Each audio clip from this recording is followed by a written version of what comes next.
Oke teman-teman, untuk pekan depan kita akan membahas satu topik. Jadi saya beritahu terlebih dahulu satu topik mengenai candle momentum. Jadi ini adalah salah satu basic dari yang harus dipahami oleh pedagang forex, yang terutama mengandalkan price action. Yang dimaksud dengan candle momentum itu seperti apa, nanti akan kita bahas pada pertemuan minggu depan di hari yang sama dan di waktu yang sama, hari Senin pukul 4 sore sampai pukul 5 sore. Apabila kita memahami tentang candle momentum, maka kita akan selangkah lebih maju. Artinya kita mendahului pasar dan kita memproyeksikan pergerakan dari kecenderungan tren yang akan berlangsung di depan. Dan apabila kita memahami tentang candle momentum, maka besar harapan transaksi yang kita lakukan akan membuahkan hasil yang lebih baik.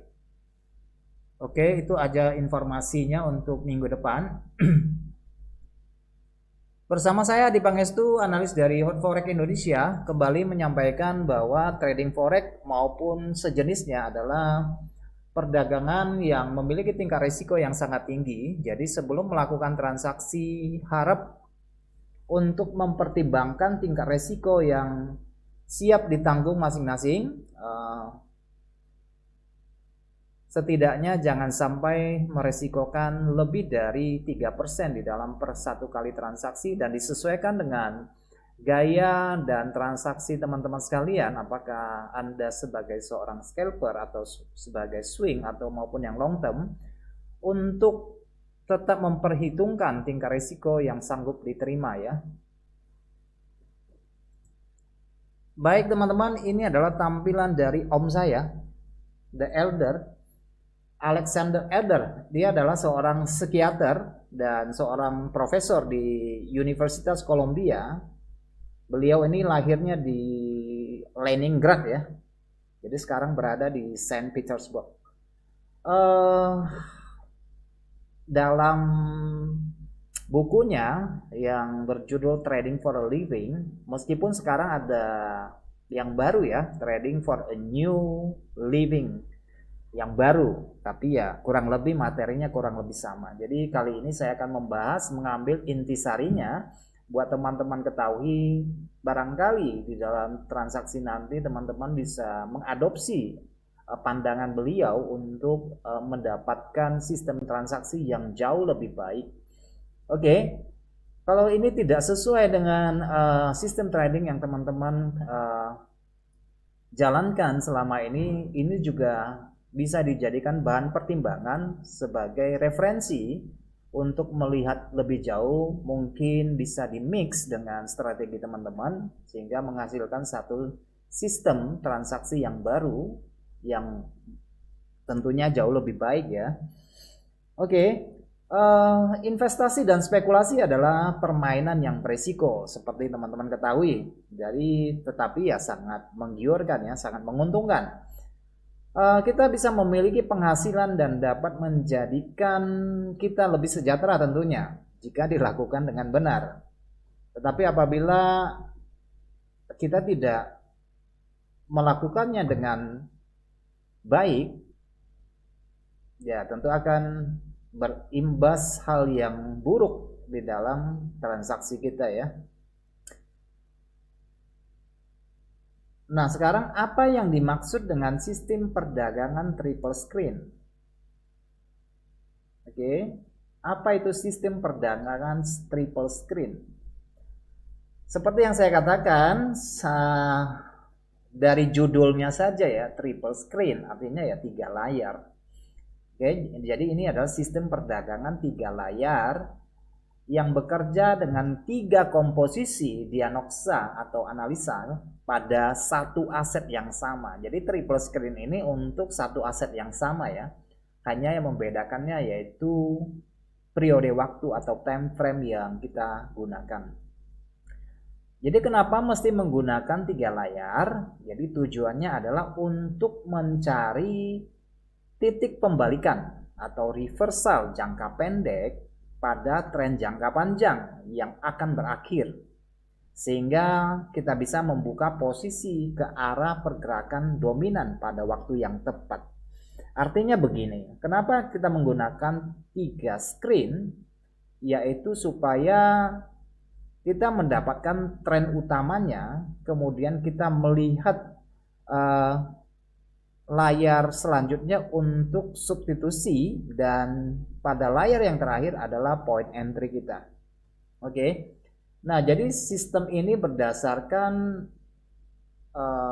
hipotesa dari Alexander Elder bahwa tidak ada indikator tunggal yang mampu memberikan signal akurat.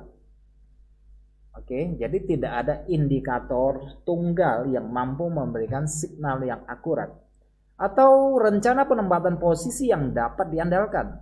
Oke, jadi dia tidak percaya bahwa satu indikator itu bisa digunakan untuk berbagai macam transaksi aset. Nggak ada yang bisa memberikan jaminan bahwa itu mampu memberikan signal yang akurat. Oke, jadi 3 layar adalah gabungan dari studi teknis dalam kerangka waktu yang berbeda. Jadi hal ini tujuannya adalah untuk membuktikan satu parameter yang digabungkan dapat menawarkan signal perdagangan yang akurat. Tujuannya itu, yaitu mencari poin, menyaring, kemudian mendapatkan satu point entry yang kita yakini bahwa itu akan membawakan posisi kita pada arah pasar yang benar. Tujuannya itu. Oke, seperti yang teman-teman lihat, layar pertama, karena kita bicara tentang triple screen, jadi layar pertama itu menggunakan indikator trend momentum. Jadi dia menggunakan indikator ya. Oke. Jadi dia indikator yang digunakan itu bisa saja menggunakan simple moving average atau MA sederhana, atau barangkali teman-teman lebih dominan untuk menggunakan yang eksponensial, itu juga silakan. Tujuannya adalah untuk menegaskan arah tren dominan yang berlangsung, jadi menunjukkan arah apa yang harus kita ikuti. Itu fungsi dari layar pertama. Nah, bagaimana dengan layar yang kedua? Layar yang kedua adalah bekerja dengan menggunakan indikator osilator ya. Jadi indikator yang mengukur tingkat kejenuhan pasar pada area overbought dan oversold. Jadi teman-teman bisa menggunakan osilator seperti stokastik, atau barangkali menggunakan RSI, atau barangkali menggunakan yang lain ya. Yang penting dia menggunakan indikator osilasi untuk identifikasi titik jenuh jual dan titik jenuh beli, supaya kita mendapatkan point entry yang jauh lebih baik. Oke, kisah selanjutnya biasanya ya untuk layar kedua itu adalah mencari titik pullback-nya ya. Misalnya kalau layar pertama itu menggambarkan tren naik, pada layar kedua itu biasanya menggambarkan tren turun. Karena tujuannya adalah untuk mendapatkan point entry dari pullback, dari diskon pasar, atau ya retracement lah ya kalau teman-teman biasa menggunakan Fibonacci. Oke, jadi untuk mendapatkan area yang potensial untuk menempatkan posisi. Baik, sekarang kita pindah ke layar 3. Fungsi dari layar 3 untuk apa? Fungsi dari layar 3 adalah untuk mencari point entry tentunya ya. Jadi kita menggunakan layar ketiga ini adalah sebagai identifikasi harga untuk titik masuk.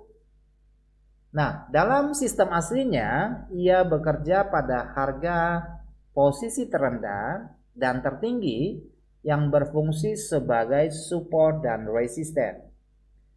Ya, teman-teman bisa menambahkan indikator favorit yang biasa digunakan, atau barangkali menggunakan hanya visualnya saja, menggunakan price action.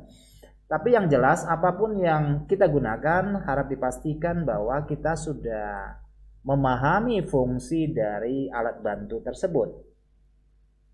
Oke.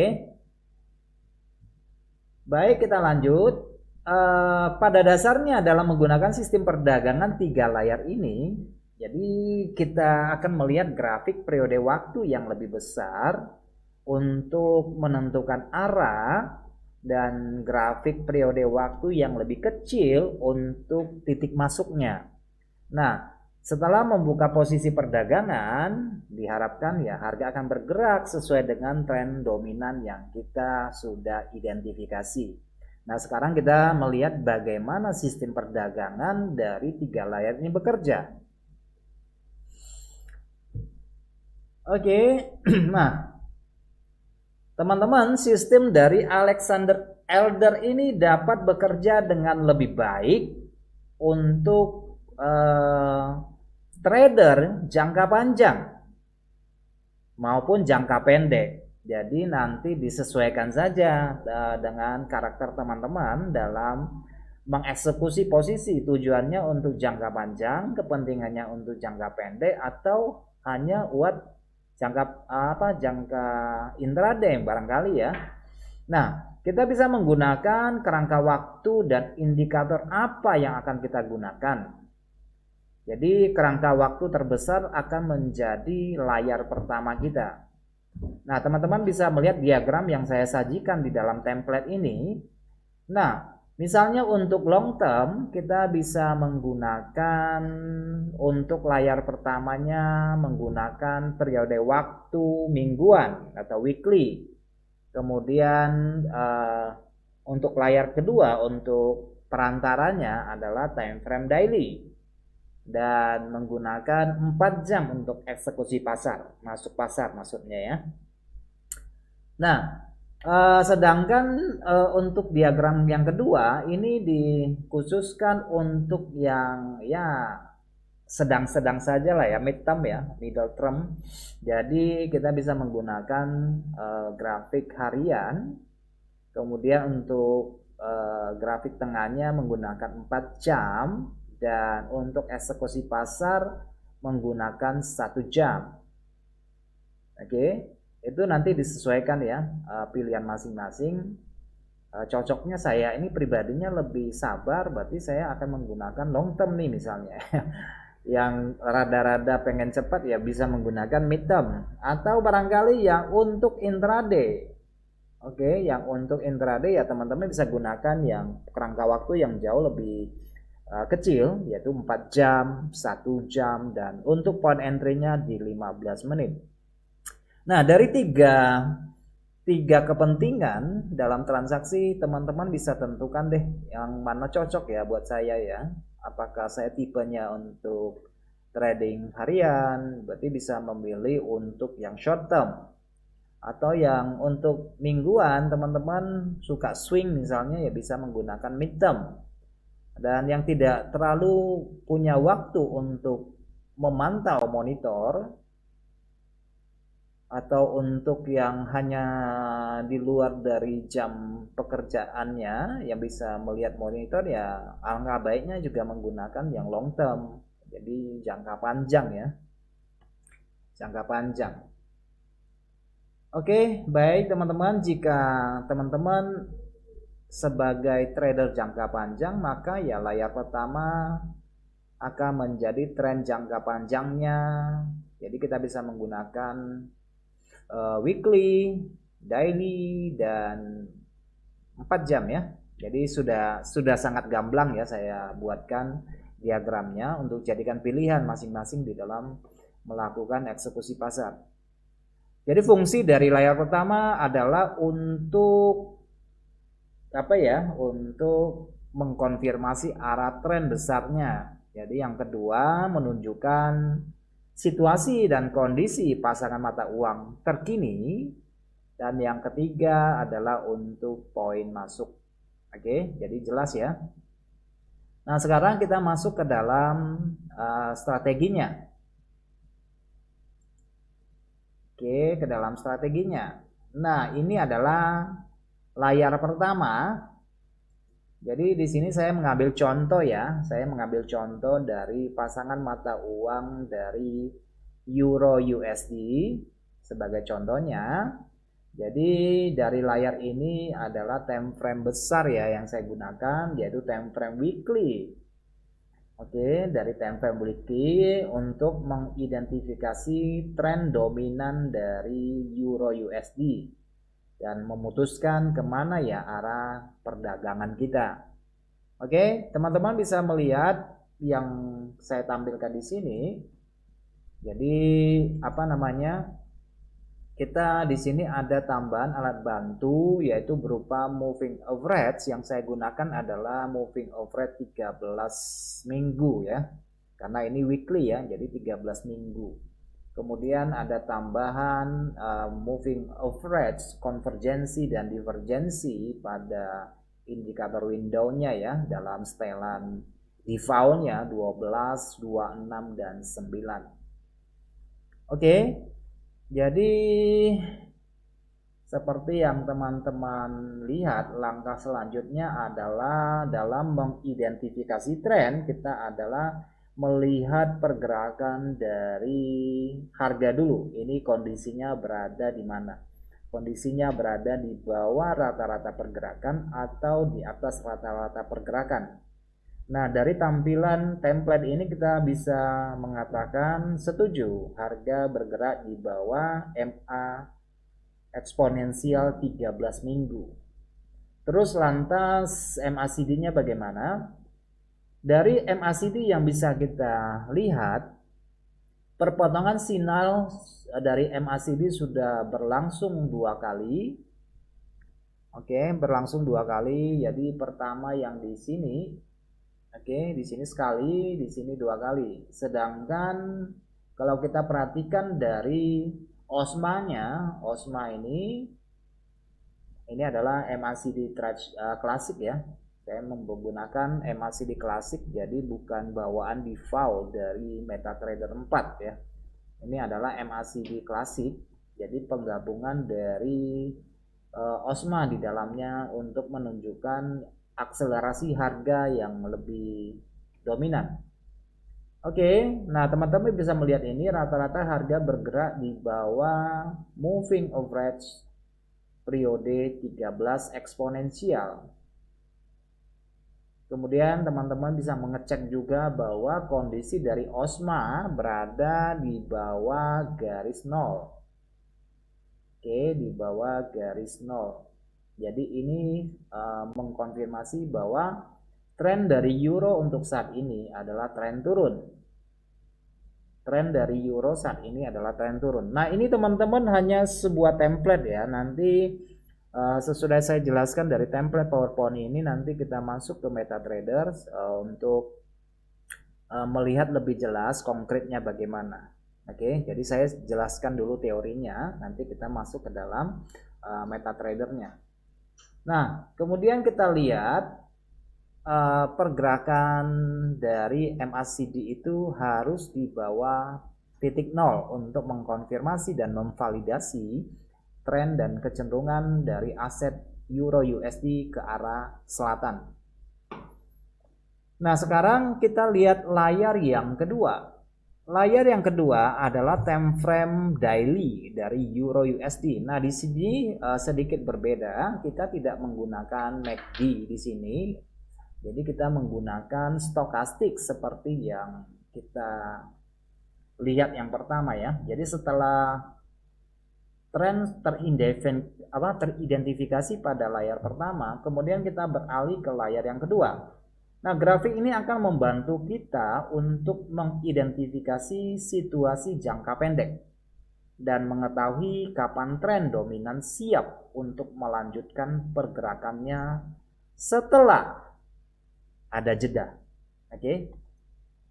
Jadi setelah ada jeda ya. Jadi untuk mengidentifikasi situasi jangka pendek, nah kita menggunakan stokastik dari template ini, tetapi teman-teman juga punya pilihan lain dari indikator dari window ya.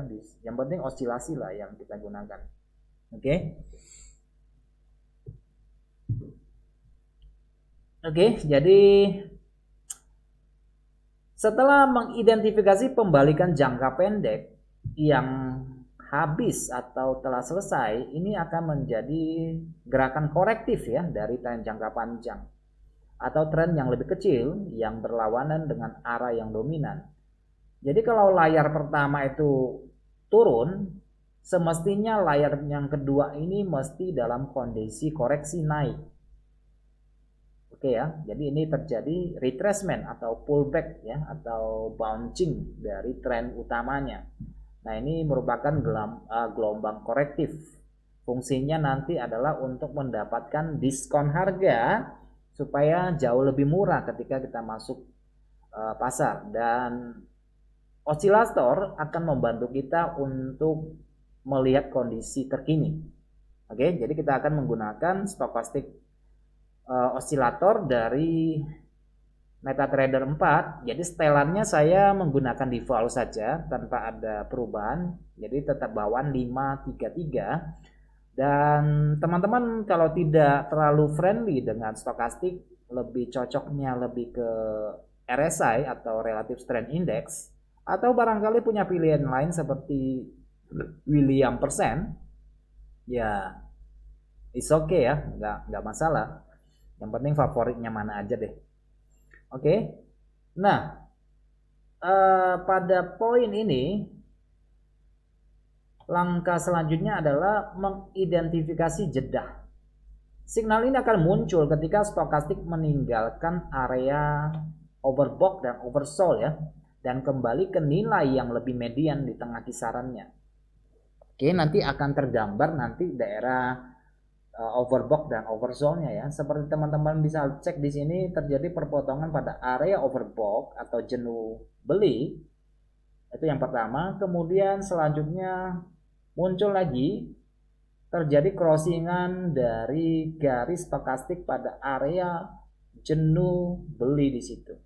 Nah, ini adalah informasi yang sangat berharga bahwa harga telah mencapai atau telah selesai melakukan retracement, melakukan koreksi dari tren utama, maka akan terbaca dari stokastik pada daerah jenuh beli.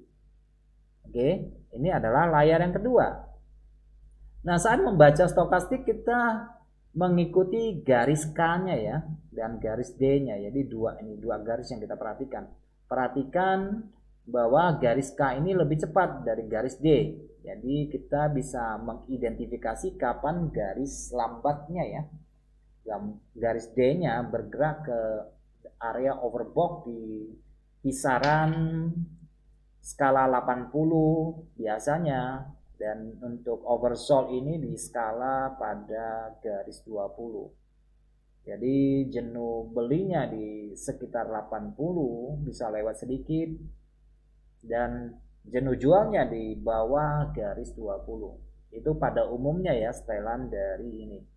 Nah, pemicu yang akan terjadi yaitu ketika garis yang lebih lamban memasuki kondisi jenuh beli atau jenuh jual, dan ini menunjukkan kepada kita akan terjadi perubahan arah.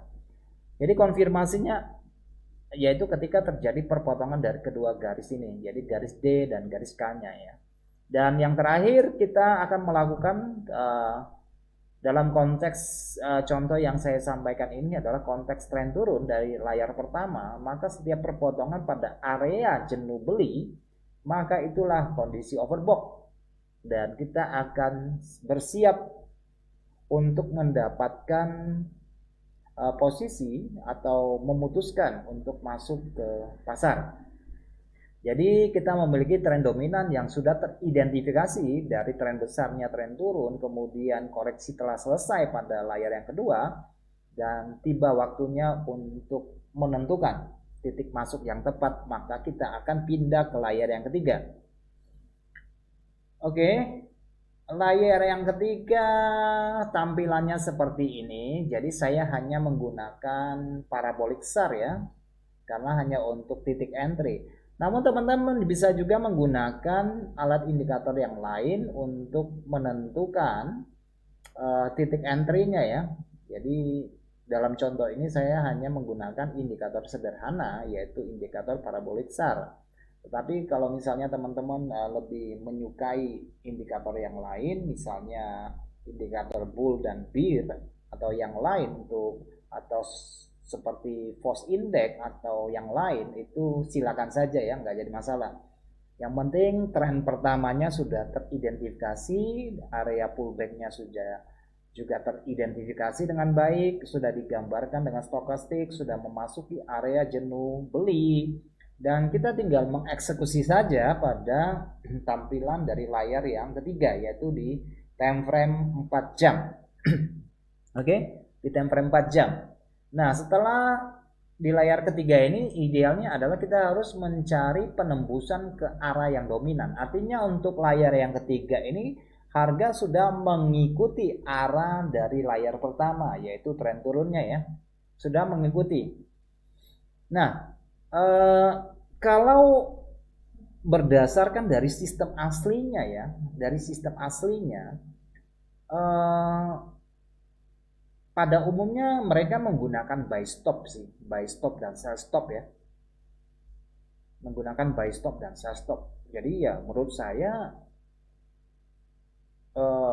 boleh diikuti sesuai dengan yang asli, atau teman-teman lebih suka langsung eksekusi, ya silakan, nggak aja jadi masalah. Yang penting kan trennya sudah teridentifikasi. Oke, menurut saya buy stop dan sell stop itu bukan satu, berarti kita tidak mengetahui lagi apa tren yang sedang terjadi ya. Kenapa kita harus menggunakan buy stop dan sell stop? Nah, dalam konteks ini kan tren turun ya, berarti menggunakan sell stop. Jadi buat apa pakai sell stop? Kenapa nggak langsung entry saja kan gitu? Orang sudah teridentifikasi kan? Kenapa nggak langsung sell aja? Udah tahu arahnya ke bawah kan? Kenapa mesti pakai sell stop? Kalau kita pakai sell stop berarti kita tidak tahu apa yang akan terjadi nanti. By the way, itu hanya sebuah masukan saja ya.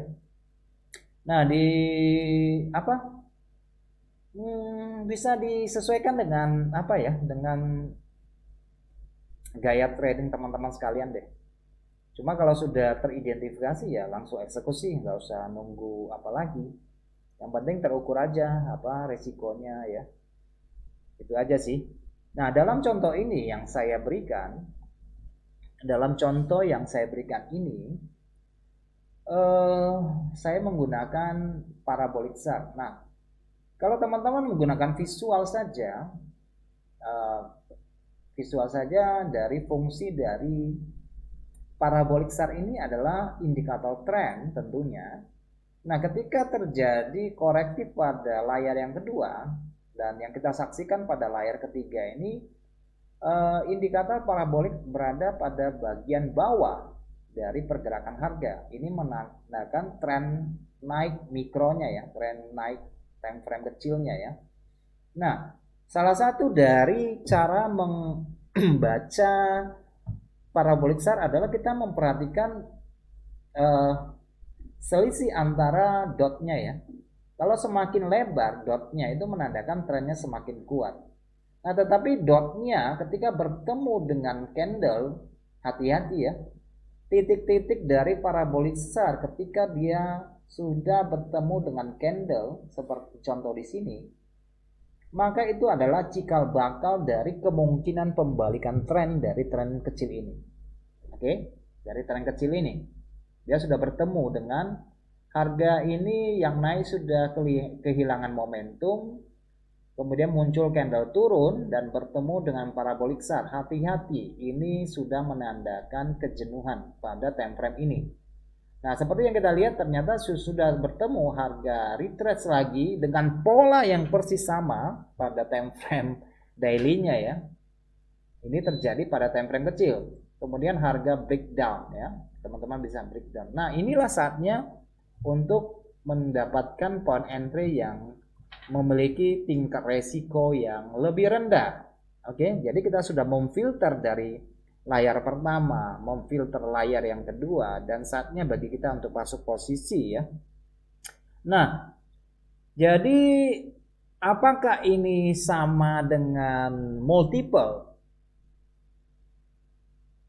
screen atau multiple analyze? Ya, menurut saya ya sama aja ya, karena kita melihat dari gambaran besarnya ya, kita melihat dari atas gunung, kemudian kita turun ke time frame yang lebih kecil. Jadi top ke down ya, top down, ini analisa top downnya, kita kira begitu.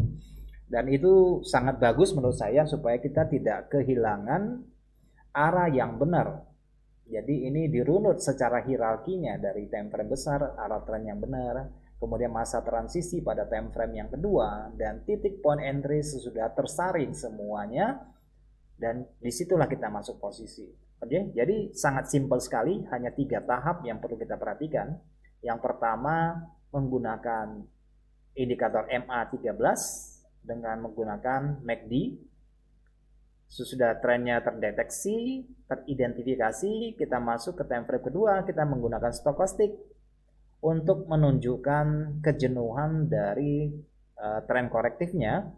Sesudah memperoleh tren korektifnya, sudah terjadi pada area overbought, dan kita pindah ke layar yang ketiga untuk melakukan eksekusi pasar dengan indikator tren. Oke, sangat simpel sekali ya. Dan itu bisa diterapkan dalam transaksi harian. Nah, jadi kalau kita kesimpulannya yang dapat kita lihat adalah bahwa layar pertama itu dalam kondisi uptrend, maka layar kedua itu harus downtrend. Dan layar ketiga itu untuk membeli karena dia uptrend ya. Jadi kita layar ketiga ini sesuai dengan layar yang pertama. Oke, jadi yang layar kedua ini adalah layar korektif dari gelombang korektif dari tren besarnya ya.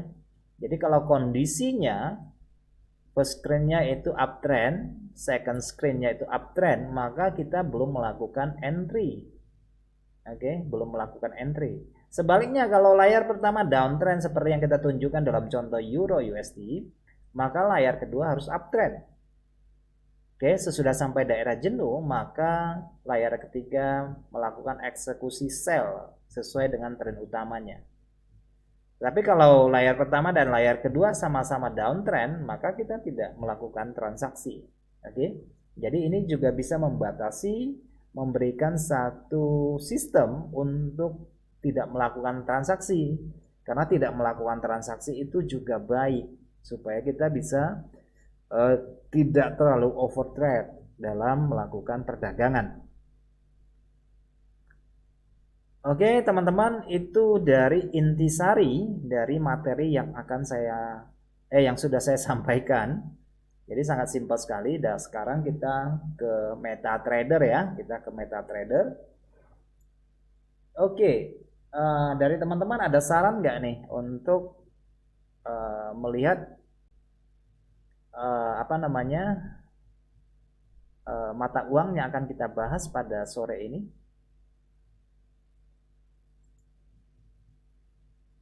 Kalau ada usulan untuk mata uang apa yang akan kita bahas, boleh, monggo. Oke, silakan ya kalau ada ya.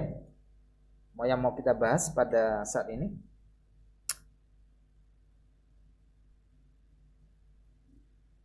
Euro dan EJ dari Mas Ade. Oke, kita lihat ke Euro saat ini.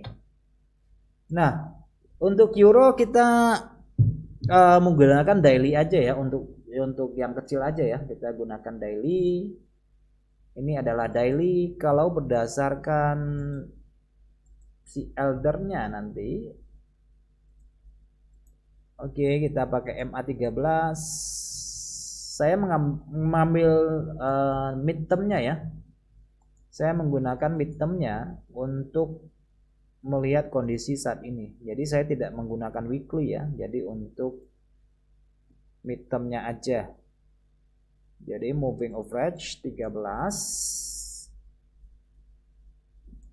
Oke.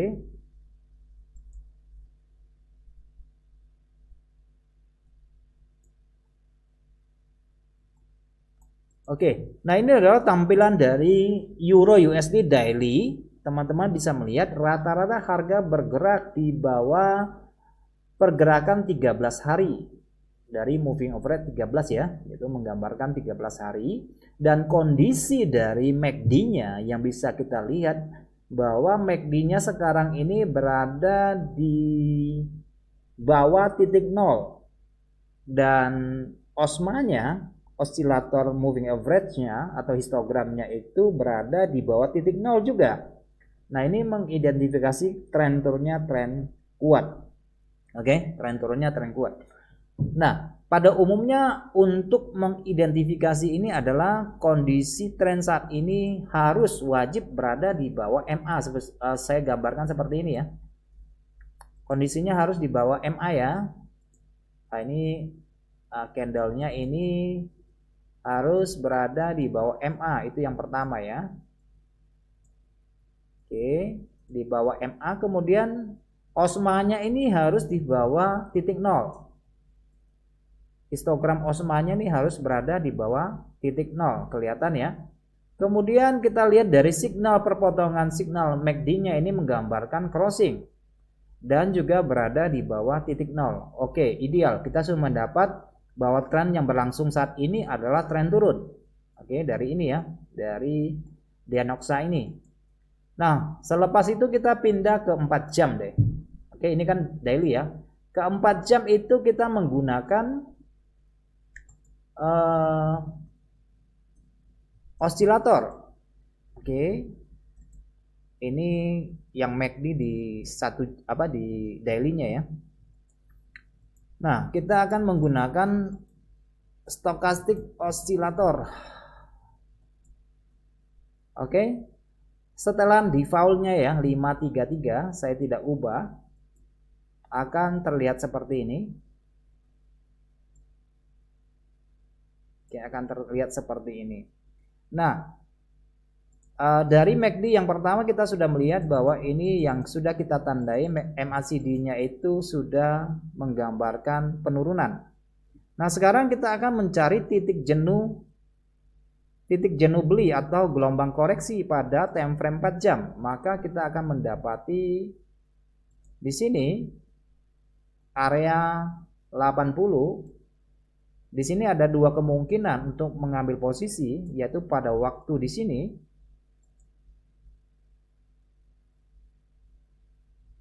ya. Dan kita cek misalnya di sini ada pola candle enggak? Oh, ternyata di sini ada bearish engulfing, berarti kita bisa masuk pasar. Itu kemungkinan pertama. Oke, sedangkan kemungkinan yang kedua yang terjadi di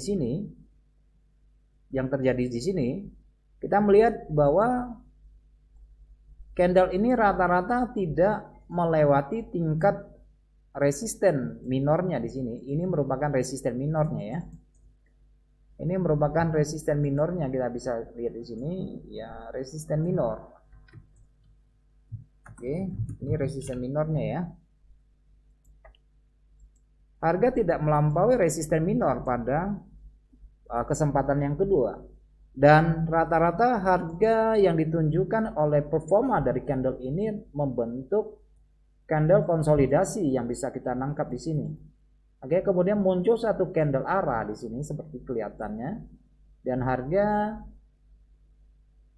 kemudian bergerak di bawah MA 13 misalnya kan. Nah, sebenarnya pada titik point ini sudah sangat jelas karena candle ini sudah memberikan arah yang sesuai dengan tren pertamanya di time frame daily-nya. Oke, jadi pada area di sini ya kita seharusnya sudah bisa masuk posisi, ya kan? Sudah bisa masuk posisi pada area ini tanpa memperhatikan layar ketiga. Namun apabila kita mau memperhatikan layar yang ketiga, itu juga ya why not kan? Namanya untuk memfilter, mendapatkan tingkat resiko yang jauh lebih kecil, ya tentu itu sangat baik sekali. Oke, teman-teman bisa melihat di sini pada layar yang ketiga, yaitu di time frame 1 jam. Sesudah kondisi overbought yang digambarkan oleh layar yang kedua, nah kalau teman-teman mau pakai parabolik, saya kasih contoh parabolik aja ya, biar seragam aja.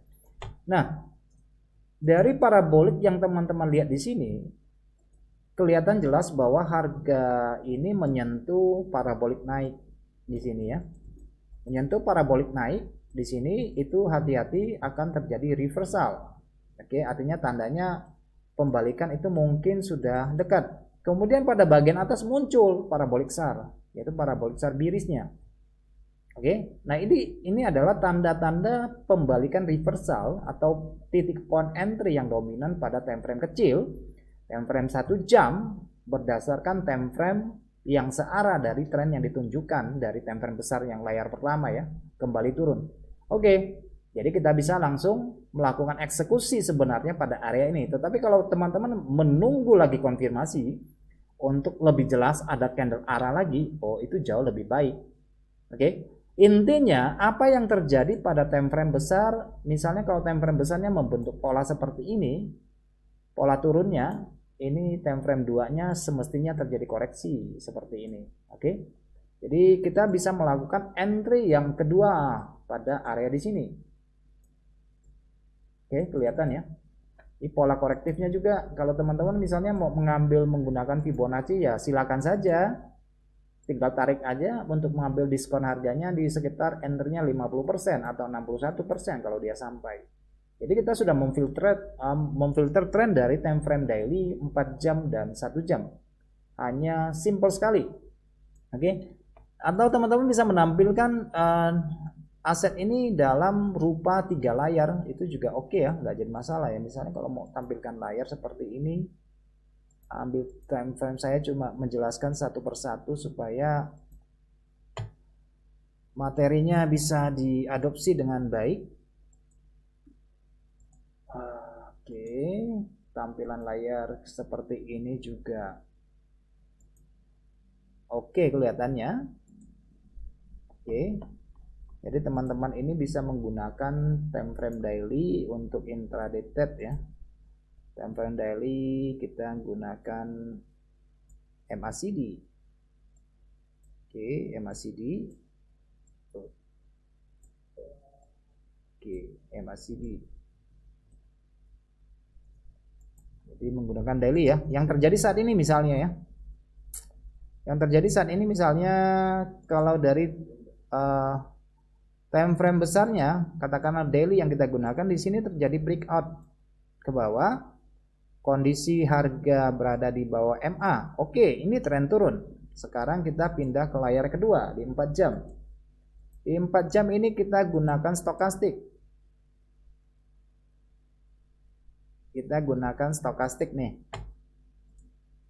Oke.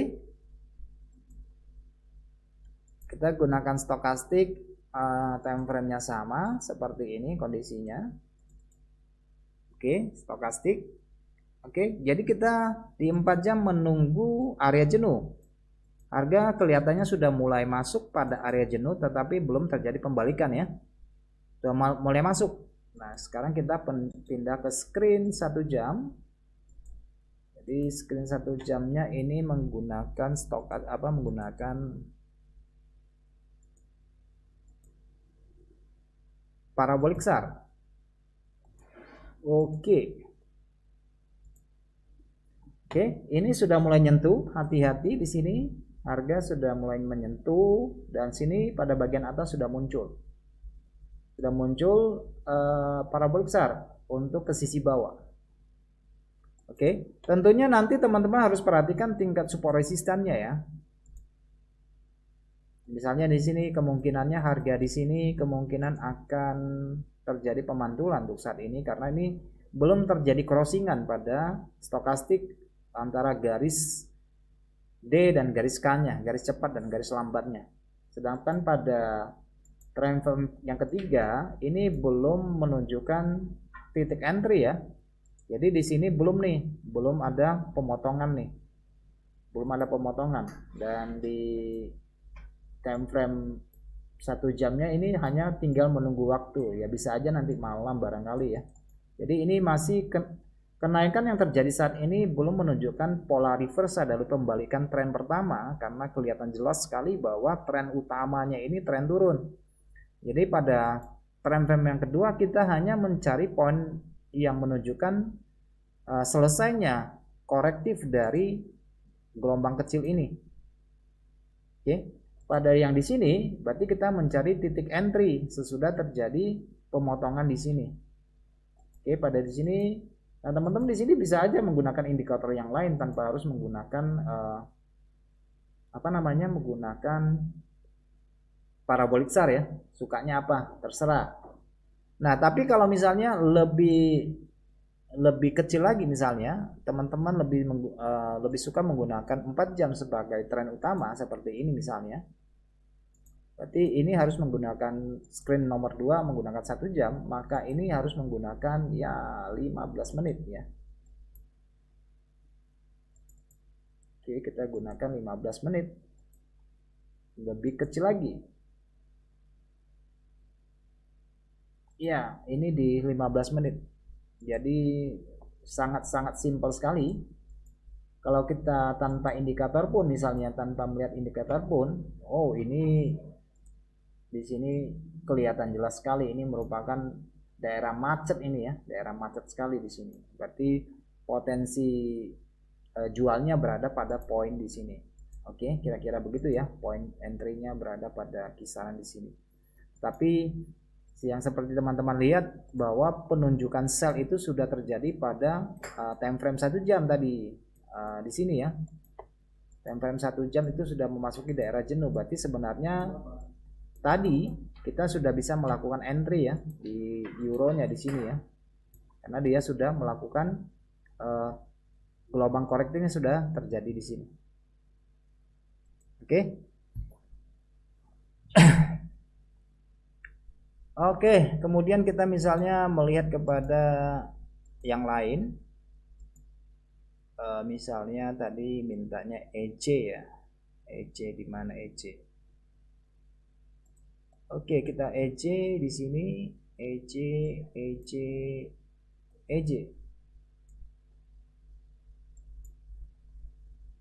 Oke, kita lihat EJ saat ini. EJ kalau kita perhatikan dari time frame 4 jam ya yang kita jadikan acuan ya, ini sangat kecil ya. Kita menggunakan ya, bisa digunakan untuk scalping sih, intraday scalping ya. Ini kondisinya harga di bawah MA. Oke. Indikator bagaimana? Dari MACD, indikator di bawah nih, di bawah 0 ini. Oke, ini berarti trennya, tren besarnya tren turun. Oke. Nah, sekarang kita lihat ke 1 jam. Ini harga tadi sudah coba naik tetapi tidak memasuki area jenuh. Kita cek di sini kenapa dia tidak memasuki area jenuh, ternyata harga terhalang pada area resisten 1 jam di sini. Resisten pertama ya, meskipun di sini ada resisten kedua. Oke. Sementara pada time frame 15 menit, kita cek nih kalau kita misalnya kalau menggunakan secara price action ya teman-teman ya, ketika melihat terjadi konsolidasi seperti ini, kemudian ada candle arah ini ya, selepas candle ini ya bisa shortnya di sini ya, nggak bisa sell tadi di sini kalau tujuannya untuk intraday atau scalping kan, jadi tidak cari pip yang terlalu besar, ini sudah bisa entry di sini.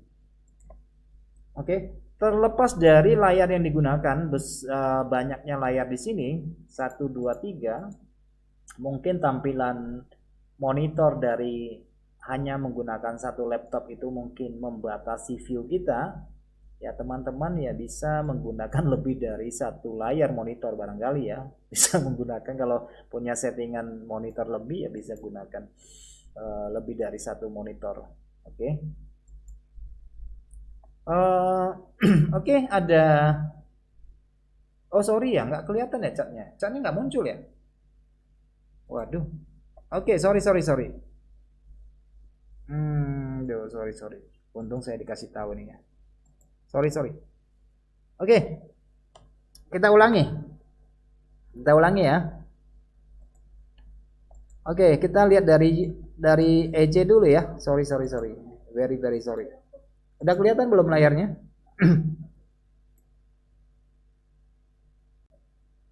Waduh. Cilaka ini. Oke. Udah muncul ya. Sorry. Oke, kita lihat dari time frame untuk scalping aja ya, kita eksekusinya. Sebenarnya ini cara membaca candle itu tidak menjadi masalah mau menggunakan time frame berapa pan ya. Cuma ini fungsinya adalah untuk memfilter layar pertama, layar kedua, dan layar ketiga. Fungsinya untuk itu aja tujuannya, untuk mendapatkan tren utama.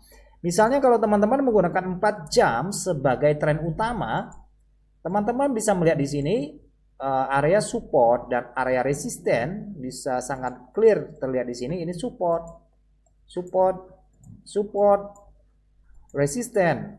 Secara price action ini adalah rangingnya harga dari aset euro 4 jam ya, euro dari 4 jam. Oke, jelas sekali ya, itu tingkat support resistennya, dan kondisi harganya saat ini berada di bawah rata-rata pergerakan 13 MA13 maksud saya. Kondisi dari MACD-nya teman-teman bisa saksikan, ini kondisi MACD-nya ini sudah berada di bawah zero line ya, berada di bawah garis nolnya. Oke, kemudian histogramnya sudah jauh-jauh hari sudah berada pada titik low-nya di sini ya, di bawah titik nol. Itu dari MACD-nya yang kita lihat. Oke, tren sudah terdeteksi. Kondisi tren pada 4 jam euro JPY berada di bawah kondisi kecenderungan trennya ke sisi bawah. Oke, sekarang kita cek ke screen 1 jam. 1 jam kita menggunakan stokastik misalnya. Ya, oke, stokastik di sini kita lihat di sini. Kita cek ini resisten minornya 1 jam. Resisten minor 1 jam bisa kelihatan di sini. Resisten minornya sudah terjadi pantulan di sini. Ini pantulannya, sorry. Pantulannya di sini sudah kelihatan. Yang pertama ya. Tetapi harga tidak memasuki area jenuh beli. Oke, kalau nggak memasuki area jenuh beli, apakah itu merupakan satu identifikasi bahwa ini nggak boleh masuk? Oke, kita cek. Alasannya kenapa dia nggak memasuki area jenuh? Ternyata dia terhalang sama tingkat resisten. Oke, berarti sesuai dengan tren awalnya. Tren awalnya turun. Di sini pola dark cloud cover yang terlihat di sini berarti searah dengan tren utama. Oke, sudah masuk di sini. Tadinya sudah terjadi korektif toh di sini. Dari di sini 1 2 3 4 berarti 16 jam di sini sudah terjadi gelombang korektif. Dan ini resisten. Itu cocok sekali kalau teman-teman tinggal tarik Fibonacci, Fibonacci misalnya di sini pada area di sini. Oke, ini sudah memasuki level golden number di sini ya, 61 ya. Level golden 13055. Oke. Sebenarnya pada area di sini sudah mendapatkan 3 kategori filter, yaitu harga korektif ini sudah kembali ke harga pembukaan pada hari Jumat di sini. Oke, teman-teman bisa cek di sini, ini adalah pembukaan hari Jumat sudah kembali, artinya sudah lunas nih, yang turun dibalikkan nih. Ya kan? Harga yang turun ini sudah dibalikkan ke titik keseimbangan di daily opennya di sini. Oke, itu yang pertama kita dapatkan. Kemudian kita mendapati bahwa harga ini tertahan pada area resisten minor.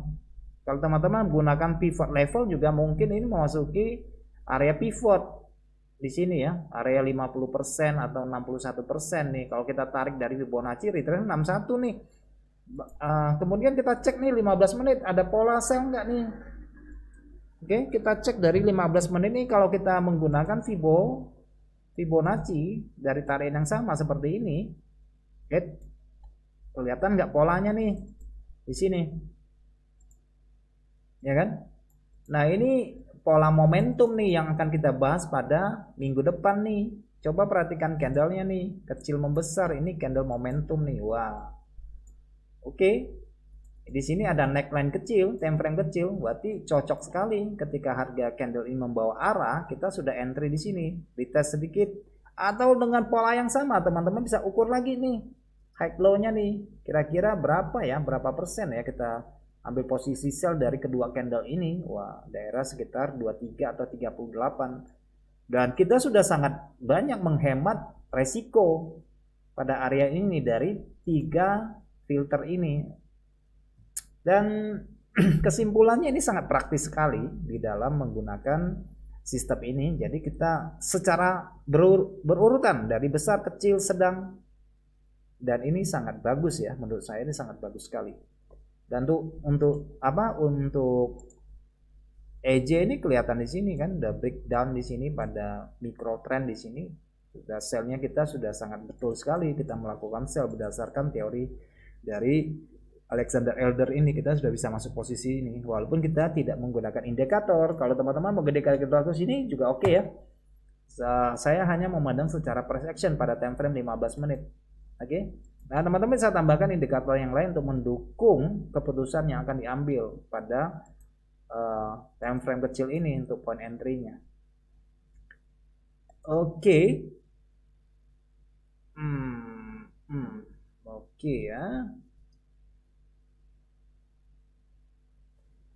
By the way, sekarang kita ke XAU misalnya ya, XAU. XAU ini oke, XAU oke. XAU oke.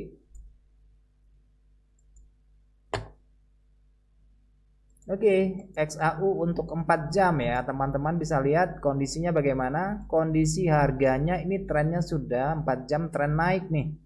Tren naik sekali dan MACD masih posisinya berada di atas 0 Cuma pada osmanya menggambarkan sedikit kejenuhan karena berada pada di bawah 0. Oke. By the way, kita kalau mau bersabar sebentar, ini kita menunggu histogram untuk naik posisi atas juga tidak masalah. Tetapi kalau teman-teman cek dari 4 jam ini kondisinya udah kondisi atas ya, kondisi naik di sini. Oke, kelihatan sekali ya. Kelihatan sekali kondisinya naik ke atas. Berarti tren yang teridentifikasi dari 4 jam adalah tren naik pada 4 jam ya, emas. Dan sedangkan pada 1 jam mungkin kita sudah berkali-kali masuk posisi yang ditunjukkan oleh stokastik di sini pada area jenuh jual ya. Ada 3 poin yang kita bisa masuk emas ini di sini. 1 kali untuk buy, 2 kali untuk averaging, 3 kali untuk masuk yang ketiga. Oke, jadi kondisinya yang bisa kita lihat di sini, ini yang pertama, penunjukan pertama, mungkin ini terlalu pagi. Di sini ada tingkat support sangat jelas, support minor.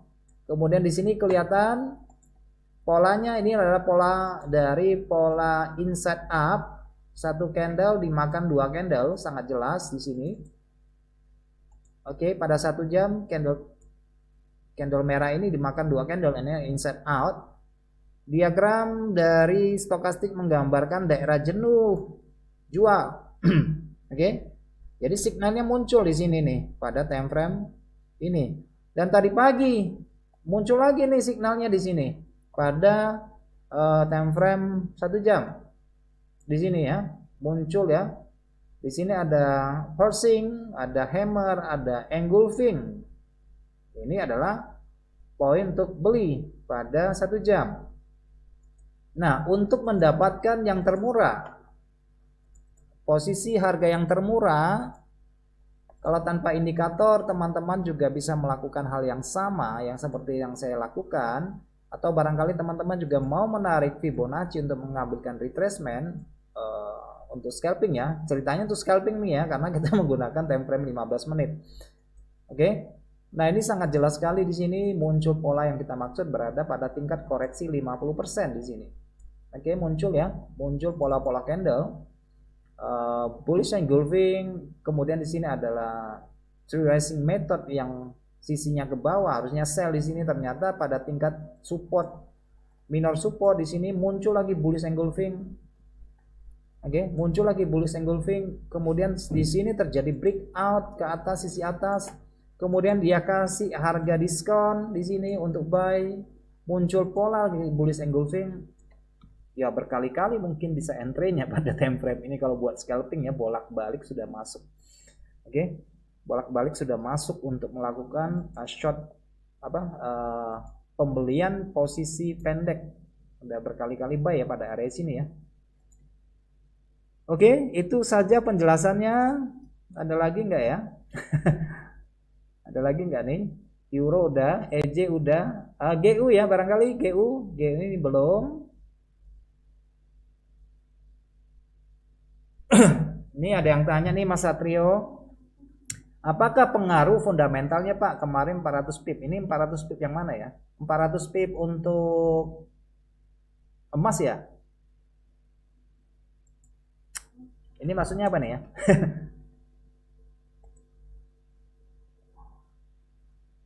400 pip buat emas kali ya? Maksudnya ya? Saya belum cek sih soalnya. Emas kali ya? Bener nggak?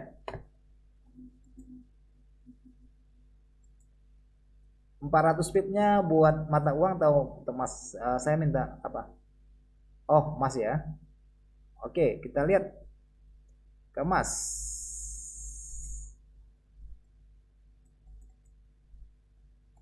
400 pip. Hari apa ya? Atau yang ini ya? Yang ini kah? Hari apa itu terjadi? Karena 400 pip ya. 400 pip itu lumayan besar nih. Kalau saya buat ini buat cari levelnya ya.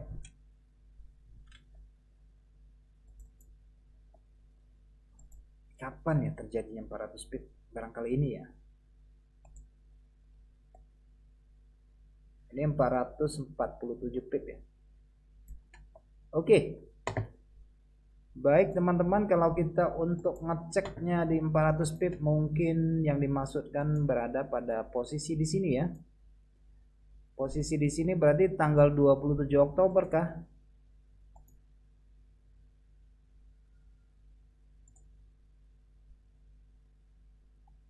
Oke, 27 Oktober di sini ya. Penurunannya ini ya. Oke. Nah, kalau teman-teman perhatikan dari tren yang kita deteksi ini, misalnya kita menggunakan daily ya. Kita menggunakan daily. Nah, kondisi tren pada waktu itu sebenarnya trennya sudah tren naik ya. Teman-teman bisa lihat dari identifikasi awal ketika terjadi penyebarangan OSMA pada titik zero di atas, kemudian terjadi perpotongan. Oke, mungkin ini teman-teman masih ragu, menunggu MACD-nya crossing di atas 0 itu juga gak jadi masalah. Bagaimanapun harga itu akan membentuk gelombang ya, naik satu, koreksi, naik lagi kedua, korektif lagi, naik yang ketiga, korektif lagi. Oke, korektif lagi, udah lanjut lagi dia ke atas. Nah, pada umumnya kalau teman-teman pelajari dari gelombang Elliott Wave, bisa disaksikan videonya kembali. Kalau kondisi biasanya harga membentuk 3 gelombang seperti ini, saya hanya gambar aja ya. Jadi ini 1, 2, 3, ini adalah 3 candle naik, saya gambarkan ini. Jadi korektifnya ini hanya berupa shadow ya, shadow turun, shadow naik. Ini korektifnya ya. Oke, kira-kira gambarannya seperti itu saya buat ya. Kalau saya hanya gambar candlenya aja ya. Oke, jadi ada 3 gelombang naik, 2 gelombang korektif di sini.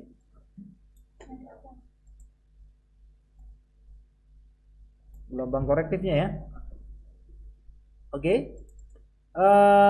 Kemudian pada umumnya kalau untuk kenaikan seperti ini akan terjadi koreksi ya, minimal dia nanti kan dia membentuk pola ABC-nya ya, dalam bentuk flat, dalam bentuk zigzag ataupun dalam bentuk triangle.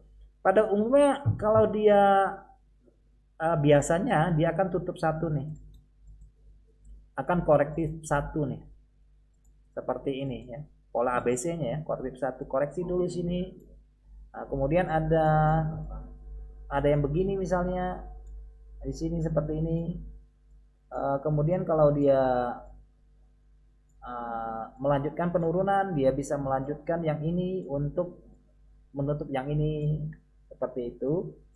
Kelihatannya seperti itu ya, seperti ini. Nanti dia akan balas lagi nih untuk melanjutkan kelompok yang pertama. Kira-kira ya, kalau definisi dari struktur harga yang saya baca secara grafik, kalau saya ibaratkan hanya dalam bentuk satu candle, akan jadinya seperti ini. Nah, itu yang terjadi pada emas. Oke, saya kelompokkan ini, itu yang terjadi pada emas. So, memang idealnya adalah melakukan pembelian pada titik zona support di sini ya. Karena teman-teman bisa melihat di sini sudah terjadi 3 kali kenaikan, yang pertama, yang kedua, dan yang ketiga. Oke, kenapa terjadi korektif yang terjadi di sini? Ya, secara struktur harga yang naik ini kan belum membreakout dari tingkat resisten. Jadi akan terjadi karena sebagian dari buyer di sini juga merasa bahwa harga di sini relatif cukup tinggi. Saatnya untuk keluar dari pasar, mengamankan posisi, mengambil keuntungan dan mempertahankan posisi buy awalnya di sini. Pada umumnya seperti itu ya. Pada umumnya seperti ini. Dia akan menyisakan posisi terakhir. Makanya ketika terjadi korektif itu seringkali terjadi jatuhnya di 50% atau 61%. Ya, pada umumnya seperti itu, antara 50 sampai 61,8%. Itu yang terjadi pada gelombang korektif ya, bisa 50 atau 61,8, itu yang terjadi. Nah, teman-teman bisa cek di sini, ya tinggal diukur aja ini jatuhnya berapa sih? Iya, jatuhnya di 61% untuk menutup dua gelombang kenaikan ini. Satu gelombang, dua gelombang ini. Dia tutup sampai di sini. Oke. Jadi ini adalah murni dari gelombang korektif, pola dari pola ABC-nya di sini. Oh, koreksinya sampai di sini doang, 61%. Oke, cukup jelas ya. Saya gambarkan secara sederhana di sini dalam bentuk hanya beberapa candle. Jadi ini pada prinsipnya ini trennya tren naik, itu yang terdeteksi. Terlepas daripada fundamental atau tidak, bahwa harga dan pasar menjalankan fungsinya, yaitu supply dan demand berfungsi pada area, pada berbagai jenis perdagangan komoditas maupun pada aset yang lain, bahwa ketika harga menjumpai harga yang dominan cukup tinggi ataupun jatuhnya pada area harga level psikologis, mungkin ini jatuhnya di level psikologi di 18 plus minus ya. Ya, orang sudah pada ribut ini udah 18 nih, saatnya sudah harus keluar dari pasar nih ya, kurang lebih ya 18 ya, kira-kira saya taksirannya 18 di sini. Ya, orang terjadi korektif untuk mengamankan sisi keuntungannya. Nah, kemudian ternyata laporan dari inflasi sudah diserap. Laporan inflasi sudah diserap emas jauh-jauh hari sebelumnya. Oke, jauh-jauh hari sebelumnya saya, kalau teman-teman ada baca artikel yang saya tulis di web dari Hot Forex Indonesia tentang komoditas yang memanas pada bulan ini, ya teman-teman bisa mungkin dapat manfaat dari situ ya. Oh, inflasi udah tinggi nih, cenderung orang mengambil harga komoditas, entah dia emas, entah dia perak, entah dia logam, entah dia tembaga, rata-rata kalau sudah inflasi ya rata-rata naik nih. Jadi itu bisa dimanfaatkan dari segi fundamentalnya. Tapi penurunan ini menurut saya itu bukan fundamental. Orang cuma mengamankan posisi pada fungsi pasar seperti biasanya. Harga sudah terlalu tinggi, teman-teman juga akan mengambil keuntungan kan? Ya kan, sudah mendekati resisten misalnya ya, orang sebagian mengamankan posisi. Nah, itu yang terjadi dari psikologi pasar yang bisa kita lihat dari grafik emas ini. Oke. Bisa diterima penjelasan saya? Oke, bagaimana bisa diterima penjelasannya? Tanggal 10 November ya, saya sih nggak cek aja nih. 10 November 10 November naik ya emas ya, ini ya 10 November kan di sini lah, ini 10 November.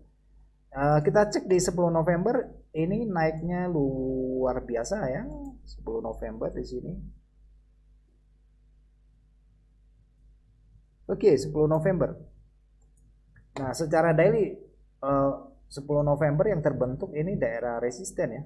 Tapi kalau teman-teman perhatikan struktur aja, saya tanpa melihat dari layar pertama menurut si Alexander Adler, tanpa melihat layar pertamanya Adler, tanpa menggunakan indikator sekalipun, kalau teman-teman melihat dari struktur harga, ini momentumnya momentum naik ya.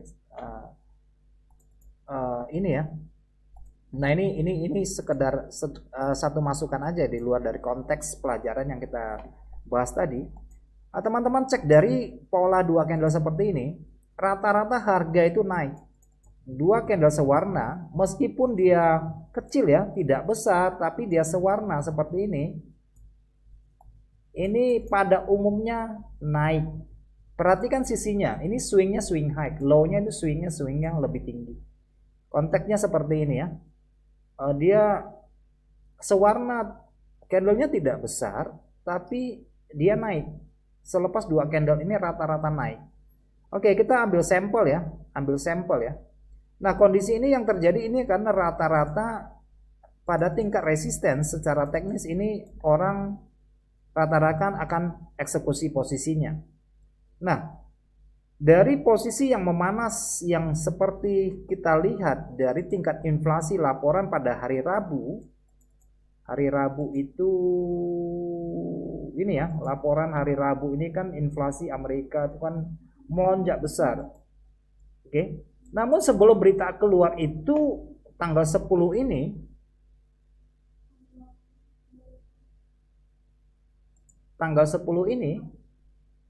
pasar sudah bergerak duluan gitu loh. Oke. Pasar sudah mengantisipasi, sudah yakin bahwa inflasi itu nggak mungkin bersifat sementara ya seperti yang dikatakan. Ini tidak mungkin bersifat sementara. Sementara kemacetan distribusi pasokan untuk distribusi barang-barang kebutuhan itu belum teratasi. Bagaimana inflasi akan bersifat sementara? Sementara permintaan banyak kan gitu kan? Nggak mungkin ini. Dan itu terjadi bukan hanya di Amerika, ini secara global. Nah, ini salah satu yang menjadi sebab kenapa komoditas rata-rata menguat. Oke? Nah, tapi kalau secara teknis mungkin teman-teman akan berpikir untuk keluar pada area di sini.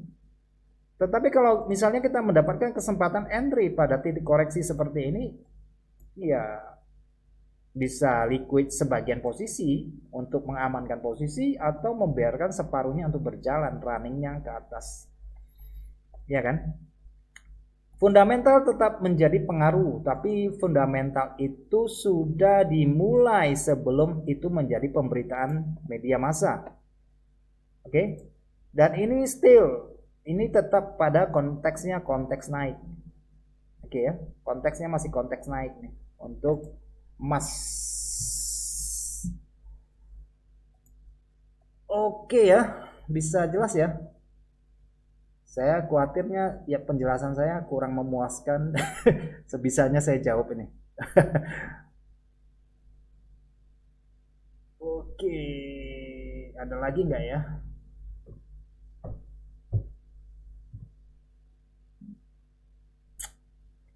Oke, kayaknya sih udah ya. Ada lagi nggak yang mau ditanyakan? Sebelum kita tutup sesinya nih. 1 pertanyaan, 2 pertanyaan, saya kasih kesempatan. Dan kita akan tutup sesi live ini pada hari ini. Ada lagi yang mau kita bahas?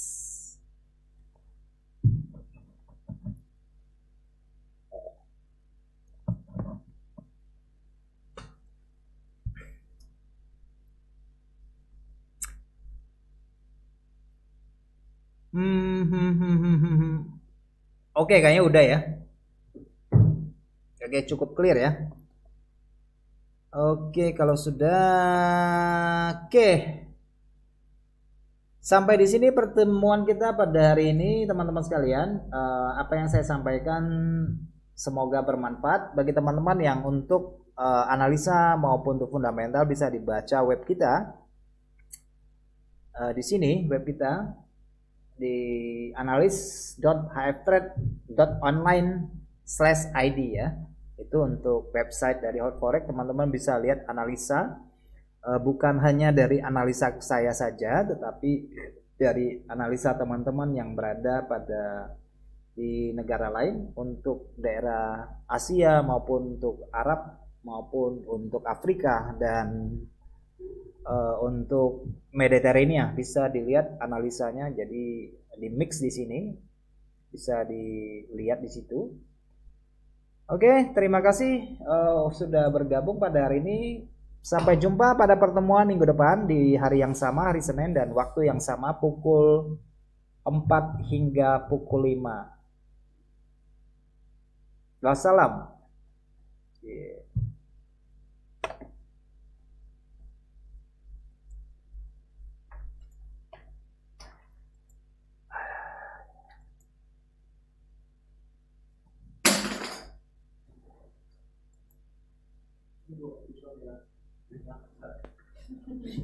Udah bisa, kamu bisa.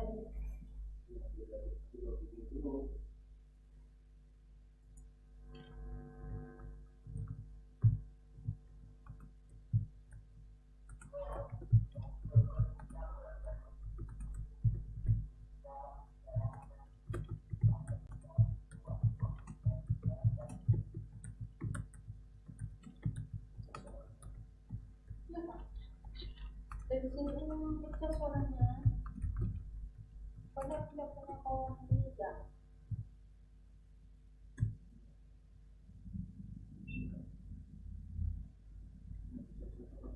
Kejutan.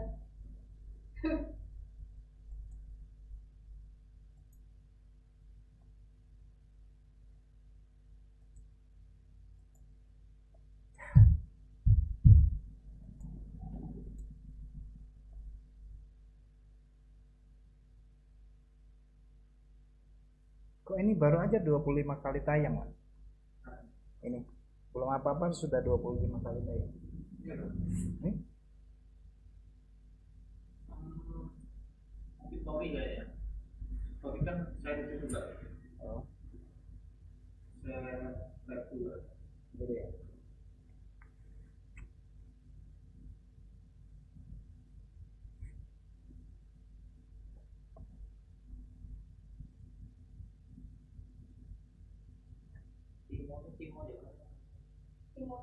Timotius.